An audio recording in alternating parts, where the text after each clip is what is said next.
Your hips are the center of your physical body. They enable and assist almost every type of movement in your body while supporting healthy alignment of the spine. Almost all chronic low back pain and sciatica pain are caused by weakness and tightness in the hips. But your hips are also the center of your energetic body. And weakness and tightness in the hips can cause your hips to hold on to the energy of stress, tension, and trauma. And this can create a whole downward spiral of symptoms that can look like hip and low back pain, but can also include things like systemic inflammation in the body and other problems that really affect your health and wellness. So, stretching your hips just a few minutes every day is one of the most powerful things that you can do for your health. These are 4 of my favorite stretches to release and to open tight hips.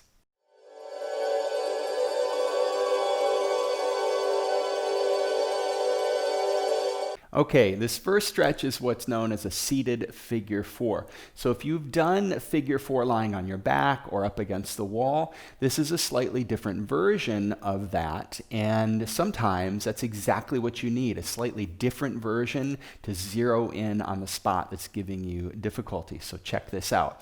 Now this stretch is really great at stretching the piriformis muscle, which is known as a lateral rotator of the hip. It's involved in rotating the femur bone in the hip socket, and also the outside muscles of the hip, the abductor muscles of the gluteus medius and gluteus minimus. Those are the muscles that lift the leg away from the body. Now, a note about the piriformis. The piriformis muscle goes from the sacrum down to the top of the femur bone, and it covers or it goes across the sciatic nerve. And oftentimes when people have sciatica pain, it's the piriformis that's gotten tight and angry, and it's aggravating that nerve. So if you have sciatica pain, this is a great stretch to try, okay? So to start, you come to a seat and sit up nice and tall here. So the whole stretch, we want a long, tall spine. You want to avoid rounding through the upper back. So lift the heart, lift the crown of the head, and then bring the left ankle to the right thigh, just above the knee. Flex that left foot. Now the stretch involves bringing this right knee closer and closer to the body, and as you do, you'll feel a stretch in the left hip. Now you can do that, sit up tall and just start pulling the right knee into the body, but I like to do this. Plant the hands, lift up tall, and then planting the right heel, begin to scoot your sit bones closer, bending the right knee. So right away, you're going to feel a stretch starting in the outside of that left hip and around toward the back of the glute. That's the piriformis that lives under the glute. And doing it this way, pressing into the mat, helps you to sit up nice and tall. And just keep scooting your sit bones forward a little bit at a time. Don't push it. Don't force it. This shouldn't be painful. You should feel pressure. You should feel sensation, but not pain and suffering. You don't want to go there, okay? So keep moving the sit bones closer. Hang out, breathe, let your body feel what's going on, and continue until you feel the appropriate level of stretch, right? And that's that place that is kind of right on the edge of comfort zone, right? You feel it. It's not painful, but you definitely feel a stretch. You feel it opening. Sit here nice and tall for about 30 seconds to a minute. Breathe, relax. And then when you're ready, just extend that right leg long. Extend both legs long. Pedal your feet out a little bit and do the other side. It's nice to do maybe 2 or even 3 rounds of this, 30 seconds to a minute each. This stretch is really great at doing multiple things with your hips because you have 2 legs involved here. So the front leg, it's going to stretch the groin area, which are the adductor muscles of the hip. Those are the muscles that are in charge of bringing the leg closer to the body when it's extended. And the inner hamstrings, that's part of your hip extender, or the glute area, the back of the legs that lift the leg behind you. really important. The hips are complicated, folks. You've got a lot of muscles in here. And so that's why there's so many different hip stretches to get at different muscle groups. So that's what's going on with the front leg. With the back leg is extended behind you, and we're stretching the hip flexor, which is the muscle in front of the hip here. And that's the muscle in charge of lifting the leg toward the body. And when you sit a lot, those hip flexors, they get tight, they contract, and they cause all kinds of misalignments to happen in the spine. So this is a really great stretch. Okay, have your block handy, and let's start in downward dog. So plant the hands, curl the toes under, lift the hips. And just take a few moments here to pedal out the feet, relax into your downward dog shape. And from here, bring your feet together and take your right heel up to the sky. Extend the heel and then step that right foot to the outside of the right hand. So it's like a long, wide, low lunge.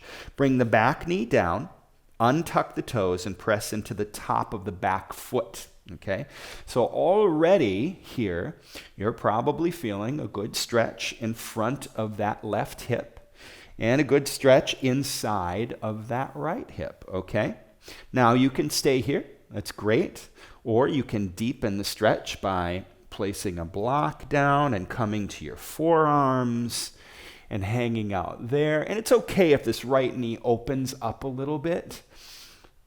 Relax into it and breathe.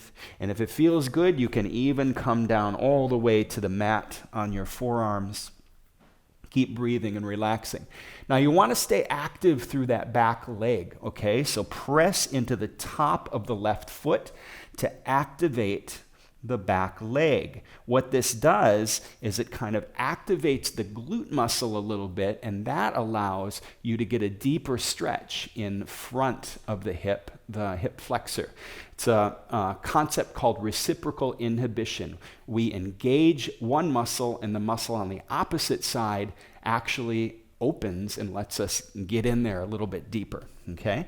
So press into the top of that left foot, breathe, hang out here about 30 seconds to a minute, maybe even more if it feels good.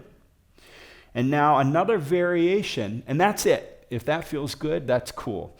Another variation I'll show you is you can get even deeper into this hip flexor by coming up to your hands, rolling to the outside edge of that front foot, letting the right knee fall away, and then planting into the left hand, turn over the right shoulder, bend the right knee, grab the top, or the left foot rather, grab the top of the left foot and draw it in toward the glutes. And this, as you're probably feeling, is a really deep hip flexor stretch. Now, this is where you might want a cushion underneath that back knee to help support. If this feels like too much, leave it. Just do the first variation, okay? You don't want to get into any scenario where the stretches are causing you pain and suffering, right? They should feel good. 30 seconds or so here, and release that back foot. Come back down to the hands, and then step back to downward dog. Pedal it out, and do the other side. These last two stretches are part of a preparatory series of stretches that lead to Hanumanasana, which is the Sanskrit name for the splits. Now, don't let that word scare you. These are just prep poses that lead in that direction. They're pretty basic, and I've found that these stretches, along with entry into the splits, they have a unique way of stretching the hips that I don't really get in any of the other hip stretches. So if you've been dealing with hip pain, hip tightness, low back pain, and you've tried a bunch of other hip stretches and nothing's worked, check this out. This could be the ticket that helps you, right? For this, you're going to want 2 blocks or something like blocks. You could use a stack of books or firm cushions. And we're going to start by coming to the knees, stacking, keeping this left hip stacked over the left knee. Step the right foot forward, and then support yourself with the blocks here. Come to the fingertips. Keeping that left hip stacked over the back knee, extend the right leg long, And with a long, tall spine, so lift up through the heart, the crown of the head, fold slowly over that extended leg. And as you fold, take it nice and easy. Don't force it. Breathe. Listen to your body. As you fold, you can play with turning the knee and the toe in a little bit, so internal rotation of the leg, and feel that. And then turning the knee and the toe out a little bit, external rotation, and feel that. You're getting different areas of the hip extender and the hamstring on this right leg. Stay here for about 30 seconds or so, and then as you inhale, rise up, and that's part one, right? So now that gets the hip extenders, the back line of the front leg. For part two, stack the right knee over the ankle, support yourself with the blocks, and you may even want to raise the blocks up to the highest setting here, and begin to crawl the left foot straight back. Make sure the leg is coming straight out of the hip socket, top of the foot pressing straight down into the mat. And keep on going here, keeping the front knee stacked over this ankle until you feel a really nice deep stretch in the front groin and the front of that left thigh. That's your hip flexor. That's your psoas muscle. That's all of the muscles that when you sit a lot, contract and really cause problems with the spine. Now we're undoing all that and we're opening up the front of the hip. So stay here for a few. And to deepen the stretch even further, you want to activate this back leg a little bit by pressing down gently into the top of the back foot and then pushing the front knee forward a little bit. There it is. You really feel that, deepening the stretch. So stay here for 30 seconds, a minute, even longer if it feels good to you, and then switch it out and do both of these stretches on the other side. Those are the prep poses leading into Hanumanasana, the splits. If you want to start playing with Hanumanasana and exploring the splits, which I recommend that you do, as long as you take it easy, as long as you have blocks for support, just explore entry into the pose, okay? So you're going to start from this lunging position, back leg stretched out, and then just begin to scoot the front foot forward, coming to the heel, and then shimmy that heel forward very, very slowly until you feel a good stretch, okay?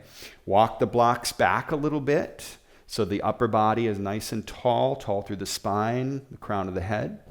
And then press into the top of the back foot to activate that back leg. Remember, activating the glute helps to release the muscle on the other side, which is your hip flexor. So you're pressing gently into the top of the left foot and extending through the front leg. Keep on shimmying that front heel forward a little bit until you come down to a place of full expression, a level of sensation that is reasonable for you. Please don't push past what is reasonable. This should not be painful, okay? Hyperextension does not help you open, folks. It really just sets you backwards. So just go to a place that feels reasonably comfortable. If it feels okay, you can come down to a lower setting on the block and continue. Stay here, breathe. Square the chest, square the hips to the front of your mat. 30 seconds, a minute, however long you want. And then when you're ready, shimmy that front foot back towards you, nice and slow.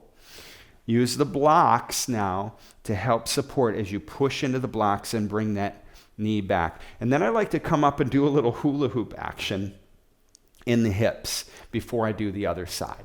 If you enjoy my teaching, if you enjoy these videos, then please subscribe to my channel and check out my new Patreon site, link below in the video description. This is a way for you to help support the making of these videos, which I so appreciate. And it also gives you access to some special live events where we can hang out, get to know one another, build community. Super fun. Thank you so much. Love you. Namaste.